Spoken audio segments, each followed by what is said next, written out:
افغانستان اور پاکستان دو ایسے ہمسائے جن کی تقدیر ایک دوسرے سے جڑی ہوئی ہے۔ آپ سوچتے ہوں گے کہ جب جغرافیہ، ثقافت اور مذہب سب کچھ مشترک ہے تو پھر ان کے راستوں میں اتنی مشکلات کیوں ہیں؟ آخر کیا وجہ ہے کہ ان کے تعلقات ہمیشہ ہی اتنے پیچیدہ رہے ہیں؟ چلیں آج اسی گتھی کو سلجھانے کی کوشش کرتے ہیں۔ یہ بات اس رشتے کو سمجھنے کے لیے بہترین ہے۔ سوچے ذرا، دو بھائی اور وہ بھی ایک ہی کمرے میں رہتے ہوں، لڑائی جھگڑا تو ہوگا ہی، ہے نا؟ بالکل یہی حال افغانستان اور پاکستان کا ہے۔ جغرافیہ نے انہیں اس طرح باندھ دیا ہے کہ وہ الگ ہو ہی نہیں سکتے، لیکن یہی مجبوری، یہی قربت گہری بداعتمادی اور جھگڑوں کی سب سے بڑی وجہ بھی بن گئی۔ تو آخر یہ بداعتمادی آئی کہاں سے؟ دیکھیے، یہ کوئی آج کل کی بات نہیں ہے۔ اس کہانی کی جڑیں بہت گہری ہیں، ایک صدی سے بھی زیادہ پرانی، جو ہمیں سیدھا نو آبادیاتی دور میں واپس لے جاتی ہیں۔ اور اس پوری تاریخی بداعتمادی کے مرکز میں جو چیز ہے وہ ہے ڈیورنڈ لائن۔ یہ 1893 میں برطانوی راج اور افغانستان کے بیچ کھینچی گئی ایک سرحد تھی۔ مسئلہ یہ ہے کہ اس سرحد کو افغانستان نے آج تک دل سے قبول نہیں کیا، اور سچ پوچھیں تو یہی وہ پہلی اور سب سے بڑی شکایت ہے جس نے اس پورے رشتے میں شروع سے ہی ایک کانٹا چبو دیا تھا۔ اور یہ بداعتمادی وقت کے ساتھ ساتھ گہری ہوتی چلی گئی۔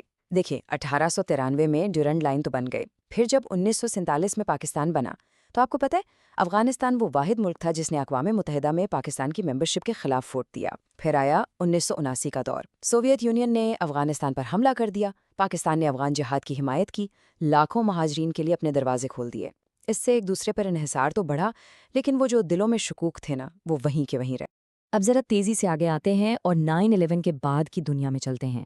دیکھیے، یہ ایک ایسا واقعہ تھا جس نے سب کچھ بدل کر رکھ دیا، اور اس خطے کے لیے تو یہ ایک بالکل نئے دور کا آغاز تھا، ایک ایسا باب جس میں تعاون بھی تھا اور تصادم بھی۔ حیرانی کی بات یہ ہے کہ 9/11 کے بعد پاکستان نے افغانستان میں بننے والی نئی حکومت کی ہر طرح سے مدد کی، سفارتی بھی، مالی بھی۔ تو پھر سوال یہ اٹھتا ہے کہ آخر گڑبڑ کہاں ہوئی؟ یہ جو شروع میں تعاون نظر آ رہا تھا، یہ اچانک اتنی تلخی میں کیسے بدل گیا؟ تو ہوا کچھ یوں، یہ سب ایک دم سے نہیں ہوا۔ پہلے قدم پر پاکستان نے دل کھول کر مدد کی، لیکن جواب میں ویسی گرم جوشی نہیں ملی۔ جب پاکستان نے سیکیورٹی کے لیے سرحد پر باڑ لگانے کی کوشش کی تو افغانستان نے مخالفت کی۔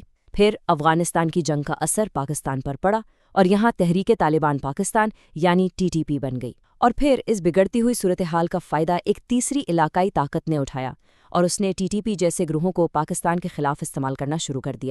اچھا، پھر اگست 2021 میں افغان طالبان واپس اقتدار میں آ گئے۔ بہت لوگوں کو لگا کہ شاید اب سب ٹھیک ہو جائے گا، لیکن ہوا کیا؟ ہوا اس کے بالکل الٹ۔ TTP کا مسئلہ اور بھی سنگین ہو گیا، بارڈر پر جھڑپیں بڑھ گئیں، اور دونوں ملکوں کے درمیان فاصلے کم ہونے کے بجائے اور بڑھ گئے۔ تو اب سوال یہ ہے کہ آج ہم کہاں کھڑے ہیں؟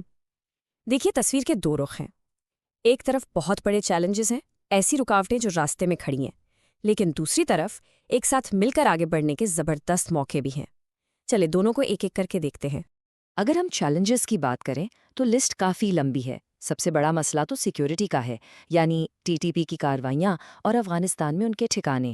پھر ایک بہت ہی حساس انسانی مسئلہ ہے غیر رجسٹرڈ افغان مہاجرین کی واپسی کا۔ معاشی طور پر دیکھیں تو پاکستان سے ڈالروں کا باہر جانا ایک سردرد بنا ہوا ہے، اور تو اور دریائے کابل کے پانی پر بھی دونوں ملکوں میں اتفاق نہیں ہو پاتا۔ لیکن اب ذرا تصویر کا دوسرا روشن رخ دیکھتے ہیں۔ یہاں مواقع بھی کم نہیں ہیں۔ سوچیں، افغانستان کو تجارت کے لیے سمندر تک راستہ کون دیتا ہے؟ پاکستان۔ اور پاکستان کو سینٹرل ایشیا کے توانائی کے خزانوں تک پہنچنے کے لیے کون سا راستہ چاہیے؟ افغانستان۔ یہ تو سیدھا سیدھا ایک دوسرے کی ضرورت کا معاملہ ہے۔ اگر CPEC کو افغانستان تک بڑھا دیا جائے تو دونوں ملکوں کی قسمت بدل سکتی ہے۔ اور سب سے بڑھ کر ثقافت اور مذہب کا جو گہرا رشتہ ہے وہ تو ایک مضبوط بنیاد ہے۔ تو اب ہم اس کہانی کے سب سے اہم موڑ پر ہیں۔ آگے کا راستہ کیا ہوگا؟ اصل سوال یہ ہے، کیا تاریخ کا بوجھ ہمیشہ جغرافیہ کی سچائی پر بھاری رہے گا، یا یہ دونوں ہمسائے اس چکر سے نکل پائیں گے؟ اور یہاں ہم واپس وہیں آ جاتے ہیں جہاں سے ہم نے بات شروع کی تھی۔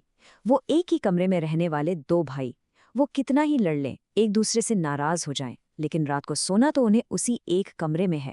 وہ ایک دوسرے سے بھاگ نہیں سکتے، ان کا جغرافیہ انہیں مجبور کرتا ہے کہ وہ ساتھ رہنے کا کوئی راستہ نکال ہی لیں۔